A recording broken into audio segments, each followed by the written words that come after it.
Hello friends, स्वागत है एक नई वीडियो में।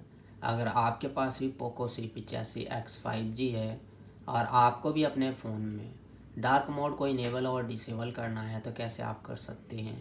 तो चलिए वीडियो को करते हैं स्टार्ट। सबसे पहले आपको अपने फ़ोन में सेटिंग्स को करना है ओपन। ऊपर की तरफ स्क्रॉल करेंगे, यहाँ पर आपको मिलेगा डिस्प्ले एंड ब्राइटनेस, क्लिक करना है। सबसे टॉप में मिलेगा डार्क मोड, राइट साइड में मिलेगा स्विच पर क्लिक करके ऑन करेंगे तो आपका डार्क मोड इनेबल हो जाएगा। अगर आपको डार्क मोड को डिसेबल करना है, स्विच पर क्लिक करके डिसेबल कर लेंगे, आपका डार्क मोड डिसेबल हो जाएगा। तो आप इसी तरह से इनेबल और डिसेबल कर सकते हैं। तो आज के वीडियो में बस इतना ही।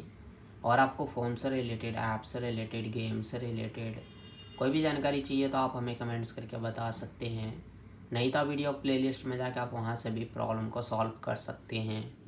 और हमारे वीडियो देखने के लिए share, subscribe, like, bell icon का बटन ज़रूर दबा दें ताकि आने वाले वीडियो का नोटिफिकेशन आपको मिलता रहे। मिलते हैं नेक्स्ट वीडियो में एक नई टॉपिक के साथ। तब तक के लिए नमस्कार।